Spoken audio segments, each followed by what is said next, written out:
नमस्कार। एससीजे लाइव में आपका स्वागत है।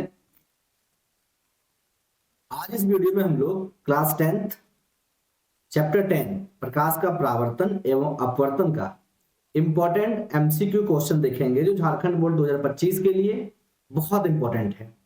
बहुत बड़ा चैप्टर है तो अधिक से अधिक इंपॉर्टेंट क्वेश्चन होंगे। इस वीडियो में हम लोग 103 क्वेश्चंस को लेके आए हुए हैं, तो आप पेशेंस रख के देखें, सारे इंपॉर्टेंट हैं, बहुत इंपॉर्टेंट है। तो पहला सवाल है, प्रकाश किरणें गमन करती है, तो प्रकाश किरणें जो हमेशा सीधी रेखा में गमन करती है, कैसे गमन करती है? तो सीधी रेखा में गमन करती है। ठीक है। सवाल नंबर 2 है, निर्वात में प्रकाश की चाल कितनी होती है? तो निर्वात में प्रकाश की चाल जो है 3 इंटू 10 की पावर 8 मीटर पर सेकेंड होती है। 3 इंटू 10 की पावर 8 मीटर पर सेकेंड होती है। ठीक है, आगे बढ़े तीसरा क्वेश्चन की तरफ। समतल दर्पण द्वारा प्रतिबिंब होता है, सीधा होता है, बराबर होता है, आभासी होता है। देखिए, समतल दर्पण हमको पता है कि सिर्फ पार्श्विक उल्टा बनाता है, यानी हम लोग बाल इधर से झाड़ते हैं तो इधर से दिखता है। इसके अलावा सीधा होता है, वो बराबर भी होता है और आभासी भी होता है, इसलिए इसका आंसर इनमें से सभी डी होगा। ठीक है, आगे सवाल नंबर 4, समतल दर्पण में प्रतिबिंब की प्रकृति क्या होगी? वास्तविक, वास्तविक सीधा, वास्तविक और उल्टा, और आभासी और सीधा। तो देखिए, आपको पता है कि समतल दर्पण क्या करता है, प्रतिबिंब जो है आभासी बनाता है, दर्पण के पीछे बनाता है, वास्तविक नहीं बनाता है, लेकिन सीधा बनाता है, तो आभासी और सीधा होगा। ठीक है। सवाल नंबर 5, समतल दर्पण में वक्रता त्रिज्या r, वक्रता त्रिज्या r क्या होगी? तो समतल दर्पण में जो वक्रता त्रिज्या r जो है वो इंफिनिटी होती है। ये आप कहीं हो सकता नहीं पढ़े हो, लेकिन इसे याद रखिएगा। ठीक है, इंफिनिटी होती है। क्या होती है? इंफिनिटी, यानी अनंत होती है। ठीक है, इसमें समतल दर्पण में वक्रता त्रिज्या r जो है वो अनंत होती है। ये सारे समतल दर्पण के इंपॉर्टेंट चल रहे हैं अभी। समतल दर्पण की फोकस दूरी कितनी होती है? देखिए, ये अच्छा सवाल है कि समतल दर्पण की फोकस दूरी कितनी होती है। तो अभी बताया कि इसका जो है त्रिज्या अनंत होती है, तो फोकस दूरी तो अनंत होगी। ठीक है। सवाल नंबर 7, समतल दर्पण द्वारा बने प्रतिबिंब का रेखीय आवर्धन है। समतल दर्पण पर बने प्रतिबिंब का रेखीय आवर्धन क्या होता है? तो +1 यानी 1 होता है। यहाँ +1 ऑप्शन ने दिया है, इसलिए 1 ही लिखेंगे। ठीक है, आगे, एक लड़का समतल दर्पण में 100 सेंटीमीटर की दूरी पर लंबवत खड़ा है, यानी ये यहां से यहां तक मान लीजिए 100 सेंटीमीटर का दूरी है। ठीक है, इस पर लंबवत खड़ा है, इस प्रकार खड़ा है। ठीक है, कह रहा है कि उस लड़के का प्रतिबिंब के बीच की दूरी बताइए। तो हम बताए थे कि समतल दर्पण, मान लीजिए इस जगह पे दर्पण लगा हुआ है, ये जगह, इस जगह पे क्या हुआ है, एक दर्पण लगा हुआ है, ये समतल दर्पण इस तरह रंगा हुआ है। तो कह रहा है कि प्रतिबिंब की दूरी बताइए। तो हमने आपका कॉन्सेप्ट ध्यान से देखें, ऑप्शन में 100 सेंटीमीटर दिया है, 200 दिया है, 0 दिया है, इनमें से कोई नहीं, तो आप 100 लगा देंगे, क्योंकि लगा सही। हम तो बोला कि समतल दर्पण दूरी नहीं, समतल दर्पण में एक खास चीज होती है, 100 सेंटीमीटर इधर खड़ा है अगर आप, तो 100 सेंटीमीटर इधर दर्पण के पीछे भी जाएगी, यानी यहां से यहां तक की प्रतिबिंब की दूरी कितनी हो जाएगी? तो 200 सेंटीमीटर। कितनी हो जाएगी? 200 सेंटीमीटर। ठीक है, क्लियर। आगे देखते हैं। तो यहां से यहां तक की प्रतिबिंब की दूरी कितनी हो गई? तो 200। इसका आंसर क्या होगा? 200 सेंटीमीटर। ठीक है, तो गलती नहीं करेंगे इस तरह के सवाल आप। सवाल नंबर 9, प्रकाश के परावर्तन के कितने नियम हैं? तो आपको पता है, प्रकाश के परावर्तन के मुख्यतः 2 नियम है। कितने नियम है? 2 नियम है। क्या नियम था? आपको नियम भी पता होगा, बताने की जरूरत नहीं है। ठीक है, आगे, परावर्तन का नियम लागू होता है, परावर्तन का नियम किसमें लागू होता है? केवल समतल दर्पण पर, केवल अवतल दर्पण पर, केवल उत्तल दर्पण पर, और सभी परावर्तक पृष्ठों पर। तो परावर्तन का नियम जो है वो सभी परावर्तक पृष्ठों पर लागू होता है। कोई जरूरी नहीं कि वो सिर्फ समतल पर लागू हो, उत्तल पर लागू हो, अवतल पर लागू हो। कोई भी परावर्तक पृष्ठ हो, दर्पण ना भी हो, तब भी वो लागू होगा। वैसे परावर्तक पृष्ठ जो चिकना है वो दर्पण की कैटेगरी में ले आते हैं हम लोग। क्वेश्चन नंबर 11, यदि आपतन कोण का मान 60 डिग्री है, आपको पता था कि तो परावर्तन कोण का मान कितना होगा? तो आपको कॉन्सेप्ट पता था कि अगर एक समतल, एक कोई परावर्तक सतह पर एक कोई लाइन आपतित होती है, तो वो कुछ समय के बाद परावर्तित हो जाती है। क्या हो जाती है? परावर्तित हो जाती है, और इस जगह पे एक अभिलंब होता है, और यहाँ आपतन कोण और परावर्तन कोण होता है, जिसको आई और आर दिखाते हैं, और आपतन कोण और परावर्तन कोण बराबर होता है। यानी कोई अगर 60 डिग्री का आपतन कोण है तो परावर्तन कोण भी 60 ही डिग्री का होगा।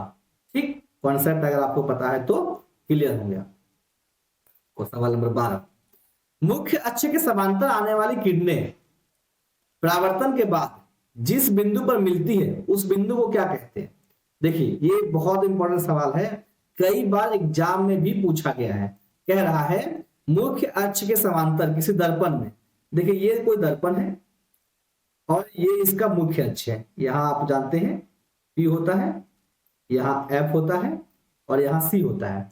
बोला मुख्य अक्ष के समांतर, इसके समांतर, यानी ये मुख्य अक्ष है, इसके समांतर कोई किरण जा रही है, ठीक है। परावर्तन के बाद वापस लौटती है, परावर्तन के बाद कहां जाती है? F पे जाती है, आपको पता है। तो परावर्तन के बाद जो वापस लौटती है उस बिंदु को क्या कहते हैं? तो F कहते हैं। और F को हिंदी में क्या कहते हैं? फोकस। क्या कहते हैं? फोकस। तो बस कॉन्सेप्ट याद रखना है, आप आंसर फटाक से टिक लगा सकते हैं, ठीक है। आगे, गोलीय दर्पण मुख्यतः कितने प्रकार के होते हैं? देखिए गोलीय दर्पण पूछ रहा है, तो अगर आप कंफ्यूज जाएंगे कि गोलीय दर्पण तो सर पढ़े भी नहीं किए आप, सर गोलीय दर्पण कहां से आ गया? आप बोले अवतल, आप बोले उत्तल, गोलीय कहां पढ़ा दिया? नहीं, अवतल और उत्तल को गोलीय दर्पण ही कहा जाता है, गोलीय दर्पण का ही पार्ट है, ठीक है। तो गोलीय दर्पण दो तरह के होते हैं, एक होता है अवतल दर्पण और एक होता है उत्तल, ठीक है। तो जब पूछेगा ये सवाल हमेशा कंफ्यूज करने के लिए पूछता है कि गोलीय दर्पण कितने तरह के होते हैं? तो दो तरह के होते हैं। कितने तरह के होते हैं? दो तरह के होते हैं, ठीक है। सवाल नंबर 14, गोलीय दर्पण की ज्यामितीय केंद्र को क्या कहते हैं? गोलीय दर्पण के ज्यामितीय केंद्र को क्या कहते हैं? देखिए ज्यामितीय केंद्र को क्या कहते हैं? अब देखिए ये दर्पण है, इस तरह से गोलीय दर्पण होता है। बीच में अगर काट देंगे हम लोग तो एक उत्तल एक अवतल बन जाएगा। तो अगर हम ध्यान से देखें इसे, एक बार हम लोग इसके इरेज कर देते हैं, ठीक है।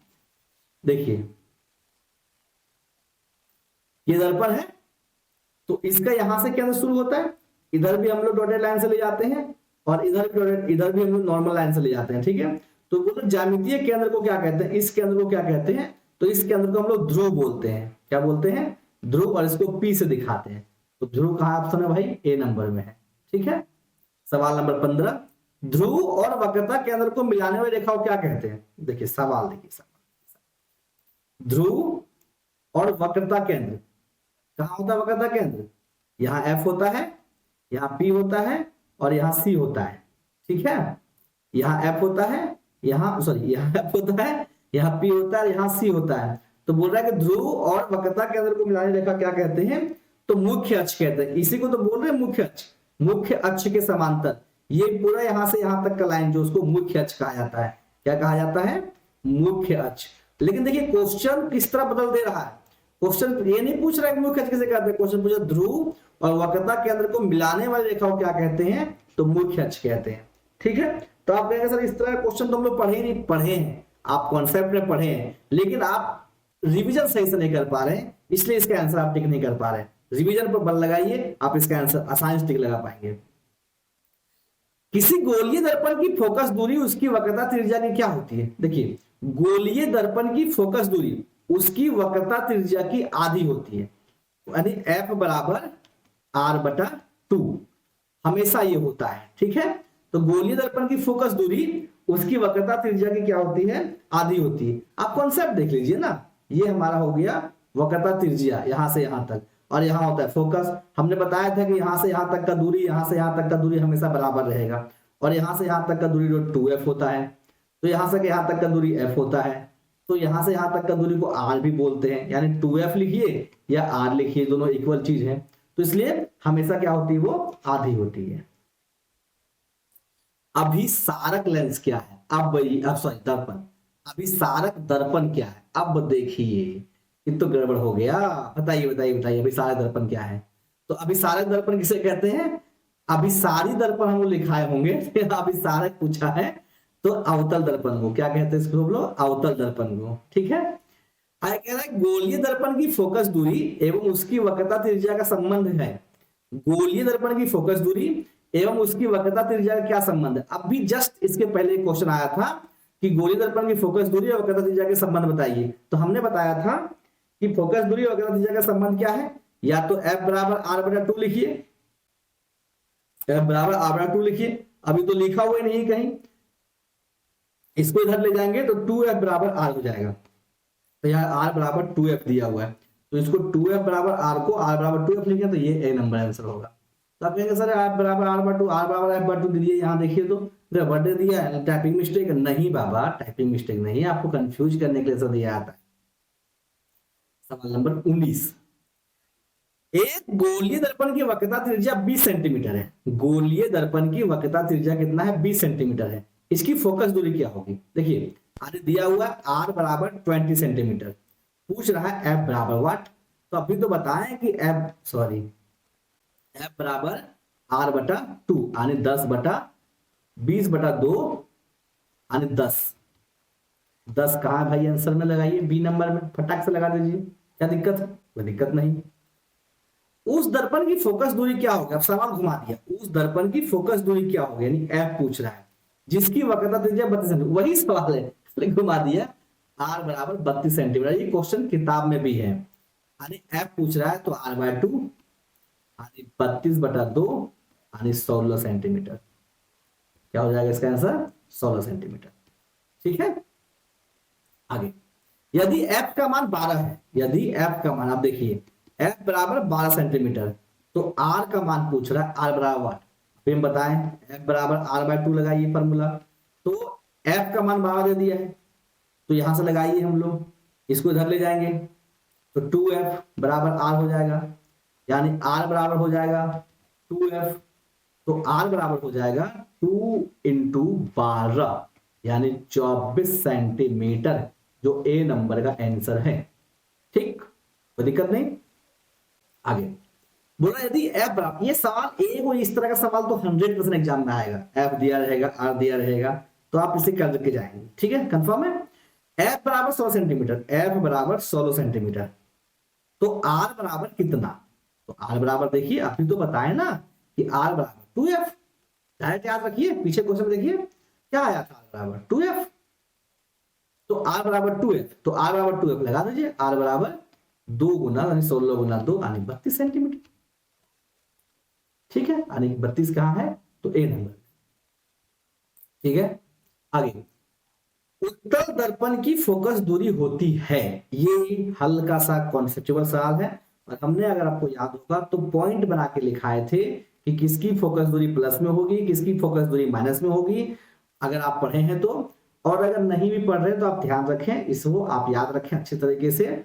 उत्तल दर्पण की फोकस दूरी हमेशा प्लस में होती है, धनात्मक होती है। ठीक है, यानी उत्तल दर्पण में F दिया रहेगा, अगर फोकस दूरी उत्तल दर्पण में 5 सेंटीमीटर है तो +5 लिखेंगे, अवतल में वो दूसरा बदल जाएगा। अवतल दर्पण की फोकस दूरी क्या होता है, देखिए नेक्स्ट सवाल आ गया, तो अवतल दर्पण की फोकस दूरी हमेशा ऋणात्मक होती है। अगर अवतल दर्पण में फोकस दूरी दिया हुआ है तो F बराबर -5 सेंटीमीटर लिखेंगे। ये कहां, न्यूमेरिकल में आएगा, न्यूमेरिकल में जब क्वेश्चन दिया जाएगा तो आप मिस्टेक नहीं करें, मिस्टेक करेंगे तो क्या होगा, आपका आंसर कभी नहीं आएगा। इसलिए इसको आपको कॉन्सेप्ट याद ही रखना पड़ेगा और अच्छा से क्लियर करना पड़ेगा। किस दर्पण में आभासी फोकस होता है, आभासी फोकस होता है, यानी फोकस क्या होता है, आभासी होता है। किस दर्पण में होता है ये, तो उत्तल दर्पण में। किस में होता है, उत्तल दर्पण। ठीक है, क्योंकि हमेशा जो है प्रतिबिंब उस साइड बनता है। किस दर्पण में वास्तविक फोकस होता है, वास्तविक फोकस, किस दर्पण में जो वास्तविक फोकस होता है, तो अवतल दर्पण में। अवतल दर्पण के से परावर्तन के बाद किरणें किस बिंदु से गुजरती है, देखिए अवतल दर्पण से परावर्तन के बाद किरणें, अवतल दर्पण से परावर्तन के बाद किरणें किस बिंदु से गुजरती है, तो ये अवतल दर्पण से परावर्तन के बाद किरणें जो है हमेशा जो जनरली जो है वो C से, F से, P से और C और F के बीच गुजरती है, तो C से गुजरती है। कहां से गुजरती है, तो C से गुजरती है। हाँ, C से कैसे गुजरेगी, नो नो नो, C से नहीं गुजरेगी, क्योंकि C से तो एक ही लाइन जाता है, C से नहीं गुजरेगी। मिट जाओ, नहीं मिट रहा, मिट गया। देखिए सवाल देखिए क्या पूछ रहा है कि अवतल दर्पण में, ये देखिए अवतल दर्पण है, परावर्तन के बाद किरणें कहाँ गुजरती सवाल कंफ्यूज कर दिया। ये है पी, ये है एफ और ये है सी। अवतल परावर्तन हुआ, किरणें कहाँ से गुजरेगी भाई? तो एफ से गुजरेगी। क्या से गुजरेगी? एफ से। देखिए सवाल हमको कंफ्यूज कर दे रहा है, आप ध्यान रखें, ध्यान रखें इस चीज को, बहुत इंपॉर्टेंट है ये कि क्वेश्चन पर है, क्वेश्चन क्या कह रहा है, ऑप्शन को देखें। ऑप्शन आपको बहुत कंफ्यूज करता है। ऑब्जेक्टिव जितना अच्छा है उससे ज्यादा खतरनाक है, क्योंकि जैसे आप मिस्टेक करेंगे एक नंबर कटाक से कट जाएगा, इसलिए बहुत जरूरी है ध्यान रखना। क्वेश्चन नंबर 28, अवतल दर्पण के सामने किसी वस्तु को कहां रखा जाए? देखिए सवाल पूरा ध्यान से पढ़ेंगे। अवतल दर्पण के सामने किसी वस्तु को कहां रखा जाए जिससे उसके समान आकार का उल्टा प्रतिबिंब बने? देखिए अगर आप ध्यान से देखे होंगे तो एक ही जगह पे अवतल दर्पण पे समान आकार का उल्टा प्रतिबिंब बन रहा था। कैसे बन रहा था? ये अवतल दर्पण था, ये पी था, ये एफ था, ये सी था, इधर से जा रहा था, एफ से गुजर रहा था, फिर एक नीचे से ले रहे थे हम लोग, और फिर यहां से गुजर रहा था। ये नहीं बना रहा था प्रतिबिंब, ये समान आकार का नहीं बना रहा था। फिर हम लोग क्या कर रहे थे? देखिए अगर आप कॉन्सेप्ट समझेंगे तभी बनेगा। फिर हम लोग दर्पण लेंगे, फिर इधर से गुजारेंगे, फिर क्या खड़ा करेंगे? सी पर खड़ा करेंगे, सी से जाएगा। तो फिर ये जब सी पर खड़ा कर रहे थे तो सी पर ही बन रहा था इधर, अगर आपको याद होगा तो ये वक्रता केंद्र होगा। इसका आंसर क्या होगा? वक्रता केंद्र। ठीक है। जब वस्तु अवतल दर्पण के वक्रता केंद्र सी पर हो तो प्रतिबिंब कहां बनेगा? देखिए अब भी बताएं, जस्ट वही क्वेश्चन है। जब सी पर हो तो सी पर बनेगा, भाई सी पर बनेगा, बनने दो, मेरे को क्या जाता है। जब सी पर हो तो सी पर ही बनेगा। सवाल नंबर 30, किसी वस्तु का अवतल दर्पण पर वास्तविक उल्टा तथा समान आकार का प्रतिबिंब बनता है तो वस्तु की स्थिति क्या होगी? किसी वस्तु का अवतल दर्पण द्वारा वास्तविक उल्टा और समान आकार का प्रतिबिंब बनता है तो वस्तु की स्थिति क्या होगी? देखिए सवाल पूरी तरह घुमा दिया है। सवाल का आंसर आपको पता है सी होगा, हम बता दे रहे हैं, लेकिन सवाल क्या कर दिया है? किसी अवतल दर्पण पर प्रतिबिंब वास्तविक बन रहा है, उल्टा बन रहा है और समान आकार का बन रहा है, तो प्रतिबिंब की स्थिति क्या होगी? यानी प्रतिबिंब कहां बनेगी वो पूछ रहा, बीम नहीं। तो बीम कब समान आकार का होगा? समान आकार भी होना चाहिए, वास्तविक भी होना चाहिए और उल्टा भी होना चाहिए। तो समान आकार का एक ही जगह पे बनता है, सी पर, तो इसका आंसर है सी पर। ठीक है। तो इस वीडियो हम लोग 30 ही क्वेश्चन रखते हैं जिससे आप भी अच्छा से एनालिसिस कर पाए और आप भी इसे सीख पाए। हम बताएं इस चैप्टर में लगभग 103 या 100 क्वेश्चंस हैं, तो हम लोग नेक्स्ट वीडियो में आगे क्वेश्चंस को करेंगे। तब तक के लिए आप पढ़ते रहिए और अपने दोस्तों के साथ वीडियो शेयर कीजिए। इसमें किसी प्रकार की कोई आपको सलाह और मशवरा की जरूरत हो तो हमारे व्हाट्सएप पे कॉन्टेक्ट कर सकते हैं और हम आपको सलाह मशवरा जरूर देंगे कि एग्जाम की तैयारी कैसे करें, क्या एग्जाम में बेहतर कर सकते हैं, कैसे आप। मिलते हैं नेक्स्ट वीडियो में, तब तक आप पढ़ते रहें। Thank you.